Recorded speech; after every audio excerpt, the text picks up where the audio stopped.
Good morning and welcome to study IQ my dear friends. मैं हूं Prashant Mavani. I hope you all are in good. आज 22 दिसंबर 2020 है, दिन है Tuesday.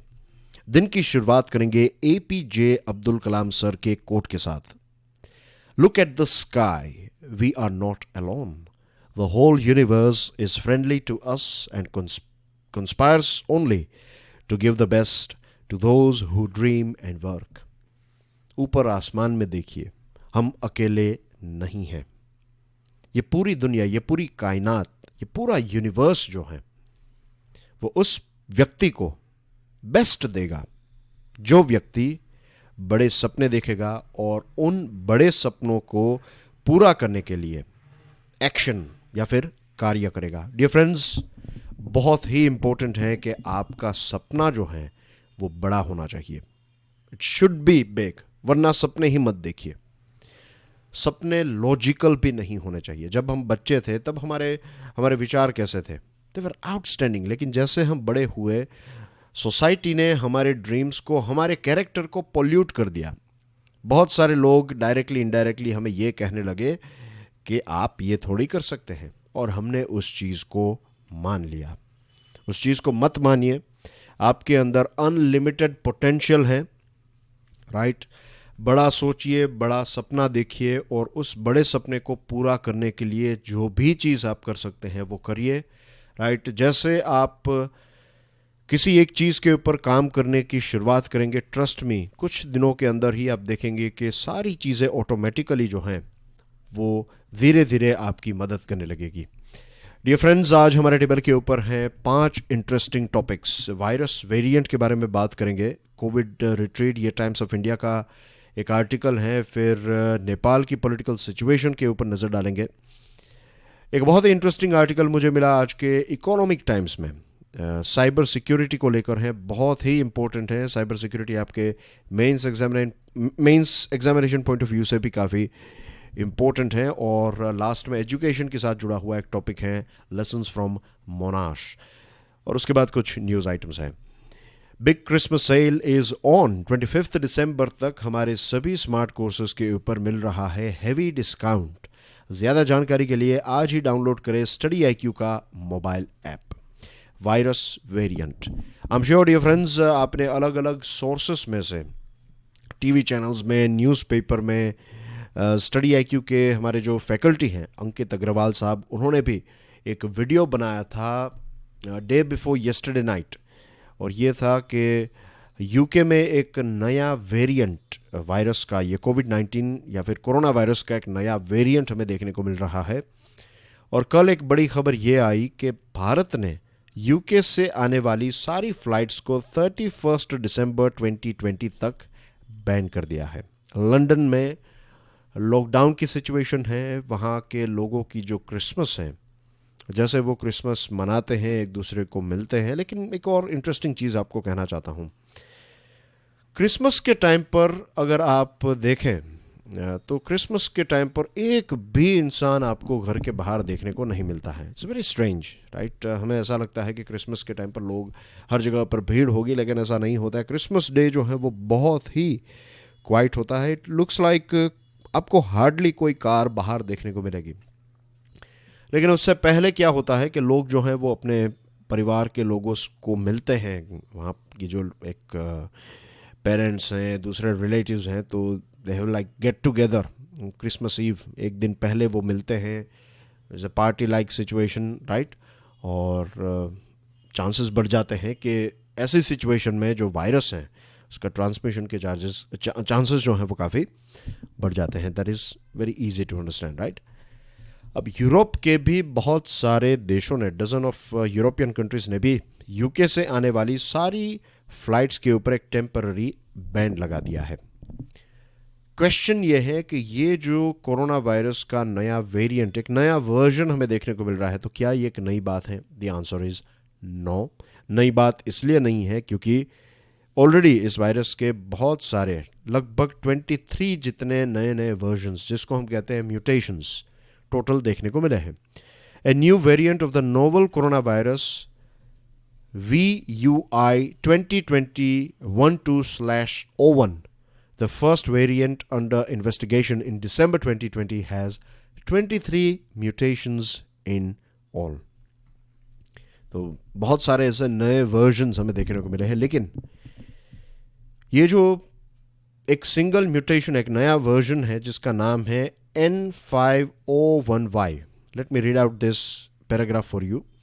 Though a few of this are seen in the region of the virus that binds to the human receptor, a single mutation, N501Y, has been found to increase the binding affinity, making the variant more transmissible.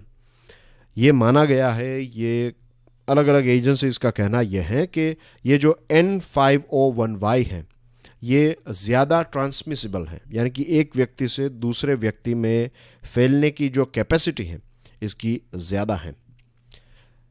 Genomics, covid genomics UK consortium ने ये कहा कि ये जो नया version है उसकी वजह से ज़्यादा केसेस जो यूके में देखने को मिल रहे हैं उसमें उसका मेन रिस्पॉन्सिबल जो अगर कोई वायरस का वर्जन है तो इट इज़ दिस N501Y. एक और चीज़ कि अलग अलग जो मॉडलर, जो एक मैथमेटिकल मॉडलिंग की जाती है, एक स्टैटिस्टिक्स के आधार पर माना जाता है या फिर किसी चीज़ के कंक्लूजन तक पहुंचा जाता है, तो उसमें भी ये कहा गया है कि 70% मोर ट्रांसमिसिबल है ये वर्जन, लेकिन लैब एक्सपेरिमेंट्स इसके ऊपर अभी होने बाकी हैं. तो ये भी एक इम्पॉर्टेंट चीज़ है कि मॉडलिंग का कहना यह है, स्टैटिस्टिकल और मैथमेटिकल मॉडलिंग का, कि ये 70% ज़्यादा ट्रांसमिसिबल है, लेकिन अभी भी लैब एक्सपेरिमेंट्स में कंफर्मेशन मिलना बाकी है. European centre for disease prevention and control का कहना यह है कि ओवरऑल इसकी कैपेसिटी जो है 0.4 ज़्यादा है. ये 0.4 मीन्स ज़्यादा लोगों को अफेक्ट करेगा. अगर किसी व्यक्ति को है तो दूसरे व्यक्ति को होने में स्प्रेड का जो एक राइज है इट इज़ 0.4. लेकिन फ़िलहाल ऐसा कोई एविडेंस हमें नहीं मिला है जिससे हम ये कह सके कि ये जो वायरस है, ये जो म्यूटेशन है, ये जो नया वर्जन है वो ज़्यादा सीवियर है या फिर ज़्यादा डेडली है. ऐसा कोई एविडेंस मिला नहीं है. सबसे बड़ा प्रश्न ये है कि क्या कोविड-19 वैक्सीन जो अलग अलग देशों ने रोल आउट की है, तो क्या ये N501Y को हैंडल कर पाएगी? The answer is yes, right, ये कर पाएगी. उसके पीछे रीजंस ये है कि N50 या फिर N501Y जो हैं ये स्पाइक प्रोटीन रीजन में देखा जाता है, और ये जो वैक्सीन है ये एंटीबॉडीज़ पैदा करती हैं स्पाइक प्रोटीन रीजन में, और टी सेल इम्यूनिटी है. तो इसकी वजह से ये अलग अलग जो बड़े छोटे जो भी वर्जन्स हैं उसको काफ़ी ईजिली ये जो कोविड-19 की वैक्सीन है वो हैंडल कर पाएगी. So that is a good thing. दूसरी एक चीज़ जो हमें ध्यान में रखनी है वो ये है कि भारत में भी इसके अलग अलग वर्जन्स हो सकते हैं, तो हमें इसके ऊपर भी चेकिंग करनी चाहिए. और एक सबसे इम्पोर्टेंट चीज़ कि जब तक सारी चीज़ें सॉर्ट आउट ना हो जाए तब तक नॉन फार्मास्यूटिकल इंटरवेंशंस, यानी कि मास्क पहनना, सोशल डिस्टेंसिंग रखना, पार्टी ना करना, भीड़ में ना जाना, ये सारी चीज़ें जो हैं this are going to be the most important things, right. एक और आर्टिकल है ऐसे ही टॉपिक के ऊपर, लेकिन उससे पहले अगर आज के लेक्चर की पीडीएफ को डाउनलोड करना चाहते हैं then check out my Telegram channel. You can follow me on Facebook as well. Video पसंद आता है then hit the like button. Lecture को दूसरे स्टूडेंट्स के साथ शेयर ज़रूर करें और हमारी चैनल को सब्सक्राइब करना ना भूलें. हम यूके के बारे में बात कर रहे थे, तो एक प्रश्न आपको पूछना चाहता हूँ.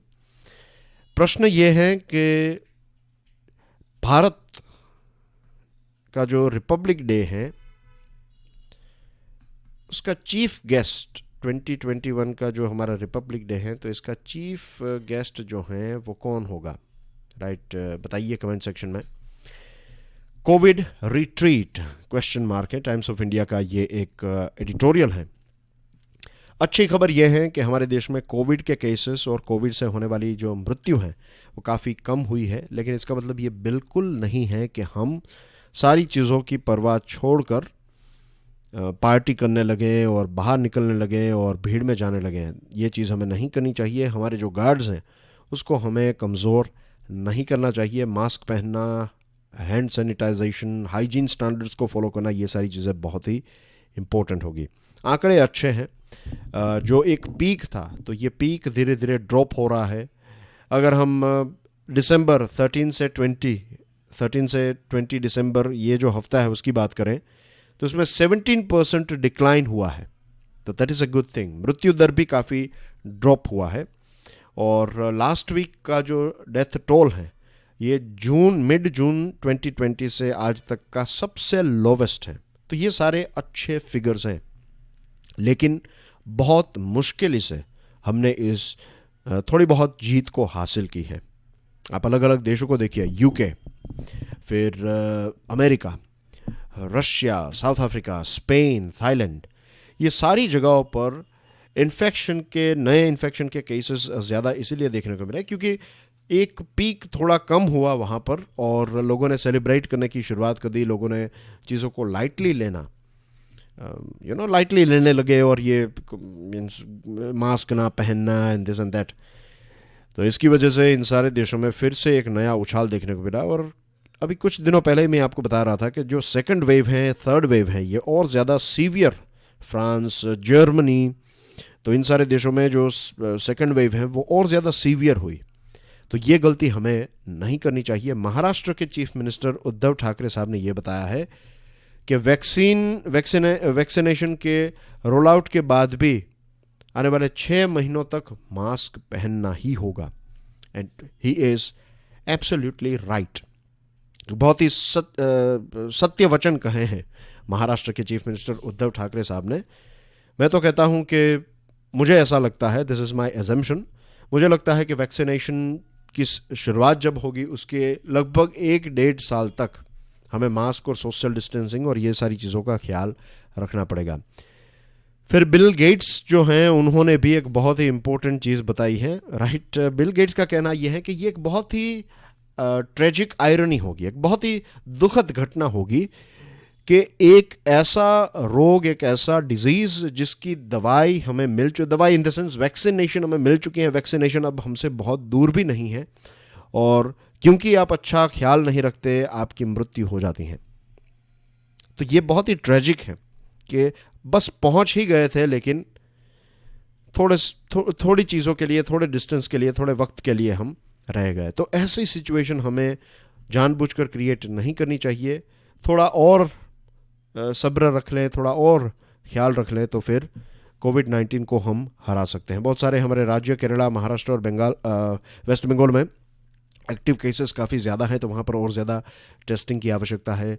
जैसे हमने देखा कि जो कोमॉर्बिडिटी वाले लोग हैं, जिनको बीपी, डायबिटीज़, किडनी या फिर दूसरे ऐसे डिजीज़ हैं, तो उनको कोविड-19 जब होता है तो उनके बचने के चांसेस जो हैं वो काफ़ी कम हो जाते हैं।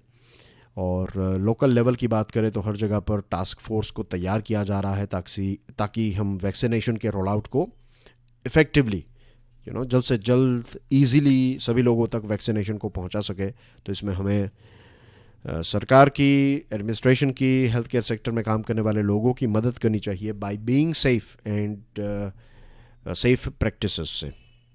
और एक और लास्ट चीज़ यहाँ पर है, आई एम श्योर ये चीज़ हमें देखने को मिलेगी हमारे देश में, प्राइवेट हेल्थ केयर सेक्टर को भी ये परमिशन देनी चाहिए।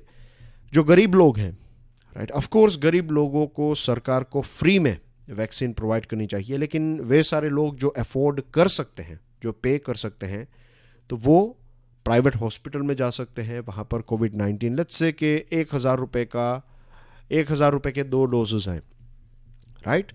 तो आप 1,000 रुपये पे करेंगे, फर्स्ट डोज लेंगे, और 15-20 दिनों के बाद जब भी डोज लेना है सेकंड डोज आप लेकर जाएंगे। तो आपके परिवार में अगर 4 मेंबर हैं तो 4,000 रुपये आप अफोर्ड कर सकते हैं।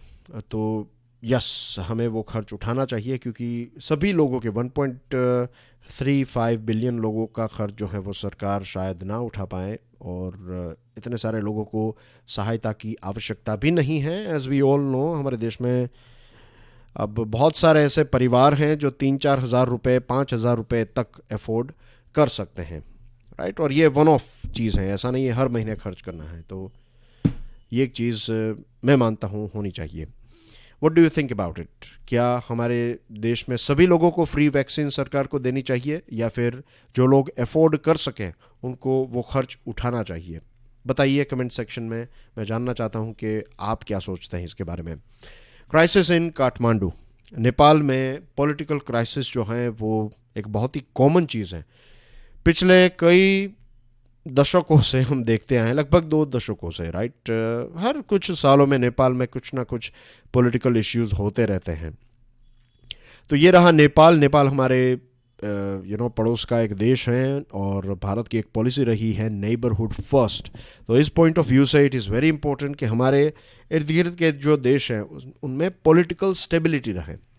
अनफॉर्चुनेटली पाकिस्तान में पॉलिटिकल स्टेबिलिटी फ़िलहाल नहीं है। अफ़गानिस्तान में भी यही सिचुएशन आपको देखने को मिलती है। भूटान, बांग्लादेश में पॉलिटिकल स्टेबिलिटी है, श्रीलंका में भी आ चुकी है और मालदीव्स में भी पॉलिटिकल स्टेबिलिटी आ चुकी है। दूसरी एक इंटरेस्टिंग चीज़, ये देश जो हैं, ये 8 देश हैं, ये सार्क के मेंबर्स हैं, right, south Asian association of regional cooperation. तो इसमें Afghanistan, Pakistan, Bharat, Nepal, then you have Bhutan, Bangladesh, Sri Lanka और मालदीव्स। तो ये 8 देश हैं। ओके, इनके कैपिटल्स जो हैं वो आपकी स्क्रीन के ऊपर हैं, एक बार देख लीजिएगा। अब क्विकली इस टॉपिक के बारे में बात करते हैं। केपी शर्मा ओली जो प्राइम मिनिस्टर हैं, उन्होंने ये सजेस्ट किया है कि नेपाल में फिर से फ्रेश नेशनल इलेक्शन होने चाहिए। और मज़े की बात यह है कि वहाँ के जो प्रेसिडेंट हैं विद्या देवी भंडारी, उन्होंने प्राइम मिनिस्टर के इस सजेशन को इमीडिएटली एक्सेप्ट कर लिया। नाउ द थिंग इज़ कि एक्सपर्ट्स और पॉलिटिशियंस का कहना यह है कि ये एक प्रकार का कॉन्स्टिट्यूशनल कू है, एक प्रकार की साजिश है। आपने चीज़ों को अपने कंट्रोल में ले लिया है। मैं बहुत ही ब्रीफली वहाँ की पार्टीज़ के बारे में और ज़्यादा डिटेल्स में नहीं जाना चाहूँगा, लेकिन वहाँ पर ऐसा हुआ नेपाल में कि 2 पार्टीज CPN-UML और CPN-MC, ये दोनों पार्टीज ने यह तय किया कि इलेक्शन से पहले वो लड़ेंगे और इलेक्शन के बाद वो एक पार्टनरशिप में काम करेंगे। अब CPN-UML जो हैं, नियरली 2/3 मेजोरिटी उनकी हुई और वहाँ के जो ये प्राइम मिनिस्टर हैं ओली साहब, तो ओली साहब का कहना यह है कि केपी शर्मा ओली का कहना यह है कि मैं बहुत ही पॉपुलर हूँ, मैंने भारत के खिलाफ आवाज़ उठाई थी और मैंने बहुत सारी चीज़ें कही और मेरी ही पॉपुलैरिटी की वजह से ये इलेक्शन जो है वो हमारी पार्टी जीत पाई है। और प्लान पहले ये था कि ये 2 पार्टीज़ जो हैं वो पार्टनरशिप में हैं, तो प्लान ये था कि पावर शेयरिंग की जाएगी कि इलेक्शन जीतने के बाद जो दूसरी पार्टी है CPN-ML, तो इनके भी कुछ CPN-MC, ये जो पुष्पक कमाल दहाल जो पहले प्राइम मिनिस्टर, इनसे पहले ओली से पहले वे प्राइम मिनिस्टर थे, तो उनकी पार्टी के भी कुछ लीडर्स को इम्पोर्टेंट मिनिस्ट्री दी जाएगी, पावर शेयरिंग होगा प्रॉपर, लेकिन ऐसा फिर हुआ नहीं। और जो ओली साहब हैं उन्होंने सारा पावर अपने पास ही रखा और इसकी वजह से काफ़ी इश्यूज़ हुए, वहाँ पर इश्यूज़ चलते रहते हैं और अब फाइनली ये सजेशन आया है कि फिर से एक इलेक्शन किया जाए। एक दूसरा पॉइंट ऑफ व्यू जो उनको ध्यान में रखना चाहिए वो ये है कि नेपाल भी कोविड-19 से लड़ रहा है और ऐसे टाइम पर इलेक्शंस को कंडक्ट करना, कोविड-19 को हराए बिना इलेक्शंस को कंडक्ट करना जो है ये एक बहुत ही डेंजरस डिसीजन हो सकता है नेपाल के लिए। एंटी इंडिया पोस्चर काफ़ी बढ़ चुका है और इनके टाइम में, ओली साहब के टाइम पे, अभी तो कुछ विजिट्स भारत के इम्पोर्टेंट प्लेयर्स ने की जिसके बारे में हमने डिस्कस किया था, तो थोड़ी बहुत चीज़ें सॉर्ट आउट हुई हैं, लेकिन उनके वक्त में हमने देखा कैसे एंटी इंडिया पोस्चर, इलेक्शन से पहले भी वो ऐसी बातें करते थे और इलेक्शन के बाद भी कुछ ऐसे डिसीजंस उन्होंने लिए और चाइना के साथ काफ़ी एक क्लोज टाइप है। लेकिन वहाँ पर अब ये भी डिमांड आ रही है नेपाल में, नेपाल के लोगों की ये डिमांड है, कुछ लोगों की ये डिमांड है कि फिर से नेपाल में राजाशाही होनी चाहिए। उनको ये लगता है कि डेमोक्रेसी से जो अच्छा है कि राजाशाही ही वहाँ पर हो। तो ये है पॉलिटिकल क्राइसिस इन नेपाल।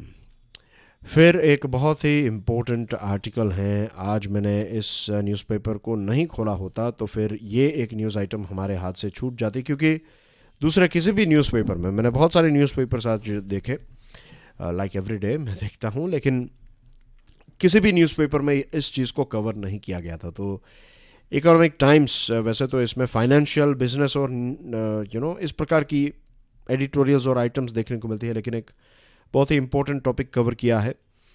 50 जितनी ऑर्गेनाइजेशंस हैं, 50 जितनी ऑर्गेनाइजेशंस जिनके ऊपर साइबर अटैक्स हुए हैं, और इसमें यूएसए की जो गवर्नमेंट है, फेडरल गवर्नमेंट, सेंट्रल गवर्नमेंट, उसकी treasury, state and homeland security यानी कि वहाँ की होम मिनिस्ट्री की कुछ साइट्स जो हैं उनको भी हैक किया गया है 9 महीनों से। बहुत सारे ऐसे 50 ऑर्गेनाइजेशंस हैं, 50 से भी ज़्यादा ऑर्गेनाइजेशंस हैं जिनकी इंपॉर्टेंट साइट्स को, इंपॉर्टेंट ऑर्गेनाइजेशंस की साइट्स को, उनके कुछ ऐसी इंपॉर्टेंट चीज़ों को हैक किया गया है। और इस हैकिंग के बारे में लगभग 9 महीनों तक इसके बारे में पता ही नहीं था। Can you believe it? USA एक बहुत ही मीन्स यूएसए की होम मिनिस्ट्री, कम ऑन, एक हमारे देश की होम मिनिस्ट्री जो सारी हमारी इंटरनल सिक्योरिटी की देखभाल करती हैं, कितने सारे डिपार्टमेंट्स और कितनी सारी चीज़ें, और सिक्योरिटी को लेकर सबसे one of the highest decision making means home ministry सारी चीज़ों को डिसाइड करती है। और आपकी ही वेबसाइट के ऊपर एक लंबे टाइम से आपकी ही वेबसाइट हैक की गई है, तो फिर आप समझ सकते हैं कि ये हैकिंग की दुनिया या फिर ये जो साइबर अटैक्स जो हैं वो कितने डेंजरस हो सकते हैं या फिर कितने डेंजरस बन चुके हैं। What does this mean for India and it's defence against foreign attackers? सबसे पहले तो ये एक चीज़ कि साइबर सिक्योरिटी जो है ये नेशनल सिक्योरिटी का एक बहुत ही इम्पोर्टेंट पॉइंट होना चाहिए। नेशनल सिक्योरिटी की साथ जुड़ी हुई जो चीज़ें हैं, तो उसमें साइबर सिक्योरिटी भी एक इम्पोर्टेंट टॉपिक होना चाहिए। दूसरी चीज़ आप देखिए कि यहाँ पर अमेरिकन गवर्नमेंट के न्यूक्लियर आर्सनल, न्यूक्लियर वेपन्स कितने हैं उनके पास, ये सारी चीज़ों की जानकारी भी एक थर्ड पार्टी सॉफ्टवेयर ने कलेक्ट कर ली। आपने ओरियन का नाम सुना होगा, एक नेटवर्क मैनेजमेंट टूल है, और सोलार विंड्स सॉफ्टवेयर कंपनी का ये एक प्रोडक्ट है। अब ये क्लीन प्रोडक्ट है, लेकिन ये जो हैकर्स है, पता है उन्होंने क्या किया? हैकर्स ने ओरियन के एक अपग्रेड को लॉन्च किया, और इस अपग्रेड में ये जो वायरस है उसको ऐड कर दिया। और जब आपको अपग्रेड आपको फॉर एग्जांपल अगर आप एंड्रॉयड का फ़ोन इस्तेमाल करते हैं या फिर एप्पल का इस्तेमाल करते हैं, तो कुछ टाइम के बाद हमें गूगल से या फिर एप्पल से एक सॉफ्टवेयर अपग्रेड का मैसेज आता है, और हम फिर फ़ोन को चार्ज में रखकर उसको अपग्रेड कर देते हैं, थिंकिंग के ये तो एप्पल की तरफ से है, ये तो गूगल की तरफ से है। तो ऐसे ही अगर आप कोई सॉफ्टवेयर यूज़ कर रहे हैं, एक लंबे टाइम से यूज़ कर रहे हैं, और फिर उसी सॉफ्टवेयर का अपग्रेड जब आता है तो आप ऑफकोर्स उसको क्लिक कर देंगे। और यही हुआ, ट्रस्टेड सॉफ्टवेयर के माध्यम से वायरस को इंजेक्ट किया जा रहा है। तो अब वक्त आ चुका है कि किसी भी चीज़ को हम क्लीन ना समझे, सारी की सारी चीज़ों को एक सस्पेक्ट के तौर पर देखा जाना चाहिए, उसकी टेस्टिंग होनी चाहिए, वेरिफिकेशन के बाद ही उसको ओके टेस्टेड या फिर अपग्रेडेशन का ग्रीन सिग्नल मिलना चाहिए। हमारे देश में लगभग सारी चीज़ें अब डिजिटल हो गई हैं, isn't it? बहुत सारी चीज़ें डिजिटल हो गई हैं। डिजिटल पेट्रोल पंप्स हैं, डिजिटल इलेक्ट्रिसिटी को जो कंट्रोल ग्रिड्स हैं, ये भी, इसमें भी डिजिटल सिस्टम का, हमारे डैम्स को कंट्रोल, पानी को कंट्रोल करना, ये सारी चीज़ें। इसके अलावा हमारे बैंक अकाउंट्स, हमारे शेयर के अकाउंट्स, कितनी सारी चीज़ें। और जो साइबर वॉर है उसमें उनको मिसाइल्स लॉन्च करने की आवश्यकता नहीं है, बस आपकी ये सारी चीज़ों को वो डैमेज कर दें, आपके डैम्स को खोल दें, आपके बैंक अकाउंट को वाइप आउट कर दे, आपके शेयर्स को डिलीट कर दे, ये सारी चीज़ें वो करेंगे, और हमारे देश में करोड़ों, लाखों करोड़ों रुपए का नुकसान हो जाएगा। बहुत सारे लोग जो हैं उनका पूरा जीवन, फाइनेंशियल और दूसरे एस्पेक्ट जो हैं जीवन के, वो बर्बाद हो सकते हैं। तो साइबर वॉर एक बहुत ही डेंजरस चीज़ होती जा रही है, क्योंकि ज़्यादातर चीज़ें अब ऑनलाइन हो गई हैं। तो फ़िलहाल हमें शॉर्ट टर्म के लिए इमीडिएटली बेस्ट टेक्नोलॉजी, जो भी चीज़ें अवेलेबल हैं डिफेंस के साथ जुड़ी हुई, जो भी प्रोटेक्शन के लिए जो भी बेस्ट टूल्स अवेलेबल हैं उनको ख़रीदने चाहिए, और साइमल्टेनियसली वॉर फुटिंग के ऊपर, जैसे हम कोविड-19 की वैक्सीन बनाने में इतने कम टाइम में हमने क्या एक बहुत ही अच्छी वैक्सीन बना ली, इसी प्रकार से एक बहुत ही कम वक्त में हमें हमारे देश के लिए हमारे देश का ही एक सॉल्यूशन निकालना होगा, इंडिजीनियस कैपेसिटी बिल्डअप करनी होगी। फिर बात करते हैं एजुकेशन के बारे में। Monash is the name of a university, Australia की यूनिवर्सिटी है Monash. Now the thing is dear friends, जो हमारी न्यू एजुकेशन पॉलिसी है, न्यू नेशनल एजुकेशन पॉलिसी 2020, इसमें यह भी एक चीज़ बताई गई है कि दुनिया की जो टॉप 100 यूनिवर्सिटीज़ हैं उनकी ब्रांचेस हमारे देश में खोली जाए, जिसको इंटरनेशनल ब्रांच कैंपसेस कहते हैं, राइट। कि फॉर एग्जांपल ऑक्सफोर्ड यूनिवर्सिटी काफ़ी फेमस है हमारे देश में और अराउंड द वर्ल्ड, तो ऑक्सफोर्ड यूनिवर्सिटी की एक ब्रांच हमारे देश में भी हो, और फिर आपको जो मेन ऑक्सफोर्ड है वहाँ पर जाने की आवश्यकता नहीं है, वहाँ की ही क्वालिटी, वहाँ के ही सिलेबस, वहाँ के ही सारी चीज़ें आपको यहाँ पर घर बैठे मिलेगी, तो खर्च कम होगा, राइट, और वही स्टैंडर्ड ऑफ एजुकेशन आपको मिलेगा। Cross border education research team, ये university of New York at Albany and Pennsylvania state university ने मिलकर एक डेटा तैयार किया है, और इसमें आईबीसी यानी कि जो इंटरनेशनल ब्रांच कैंपसेस हैं, कौन सी ऐसी एंटिटी को आईबीसी माना जाता है? Entity that is owned at least in part by foreign higher education provider, operated in the name of foreign education provider, provides an entire academic program substantially on site leading to a degree awarded by the foreign education provider। बहुत ही simple मतलब है कि जो Oxford का example दिया कि Oxford ही यहाँ पर एक ब्रांच खोलेगा, पार्टनरशिप किसी और के साथ कर सकता है, लेकिन मेन ब्रांच जो है वो that will be Oxford, degree जो है वो भी ऑक्सफोर्ड के नाम पर मिलेगी एंड थिंग्स लाइक दैट।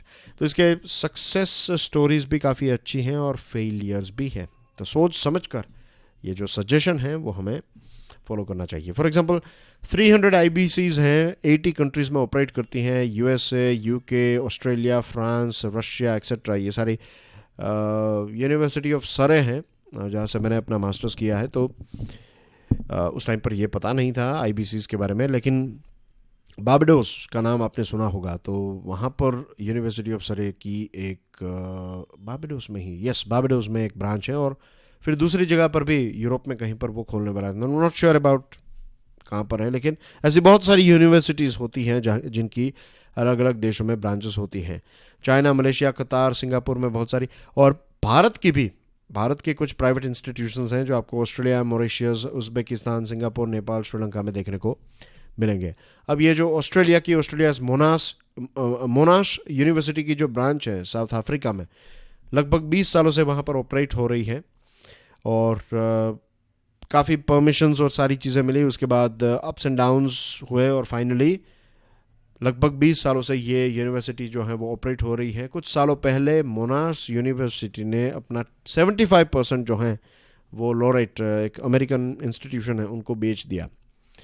तो क्या लेसन्स, 5 चीज़ें हमें यहाँ पर देखने को मिल सकती हैं कि एक बड़ी ब्रांड, राइट, आपके देश में आ सकती हैं, आपके देश में एक ब्रांच खोल सकती हैं, टॉप 100 की हो सकती है, लेकिन मर्जर्स और एक्विजिशन की वजह से ये एक मोनाश यूनिवर्सिटी जो है ये टॉप 100 में आती है, लेकिन फिर लॉरेट ने इसको ख़रीद लिया, तो नाम वही रहा, लेकिन अब ऑनरशिप किसी और की हो गई, right.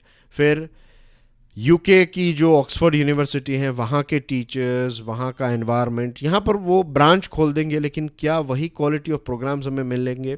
That's a big question, हर बार ज़रूरी नहीं है। फिर उस प्रकार का स्टाफ मिलेगा नहीं मिलेगा, ये भी एक रिस्क है, और सब्सटीट्यूटिंग एग्जिस्टिंग इंस्टीट्यूशन, लिमिटेशंस भी बहुत सारी होती है। जो मेन ब्रांच होती है वो वहाँ तक पहुँची है, वो जो मेन आपका HQ है, तो वो एक्सीलेंट है, उसके पीछे बहुत सारे फैक्टर्स है when it comes to education. दूसरी ब्रांच खोलना, that's more like business decision, लेकिन वही कल्चर अगर आप मेंटेन कर पाते हैं या फिर एक्सपांड कर पाते हैं तो दैट्स अ गुड थिंग। तो इसके प्लस एंड माइनस दोनों हैं, राइट, प्रोज हैं, कॉन्स हैं, तो ये सोच समझ कर ये डिसीजन अलाउ करते हैं, तो सोच समझ कर, ऐसा नहीं है कि ये जादू की झड़ी और सारे प्रॉब्लम्स आपके सॉल्व कर देगी। ये एक इम्पोर्टेंट न्यूज़ आइटम है, बाकी की आइटम्स भी इम्पोर्टेंट हैं, लेकिन इसको एक बार आराम से देख लीजिएगा। And that's basically everything from my side dear friends. ये भी एक इम्पोर्टेंट चीज़ है, प्लीज़ चेक दिस थिंग। ये 4 स्पोर्ट्स हैं, ये चारों के 4 नाम आपको याद होने चाहिए, इसके ऊपर से ईजिली एक प्रश्न आपको पूछा जा सकता है। और बिग क्रिसमस सेल का लाभ ज़रूर उठाइएगा। I will see you with English version और daily financial news analysis. Till then enjoy your studies. God bless you all. जय हिंद.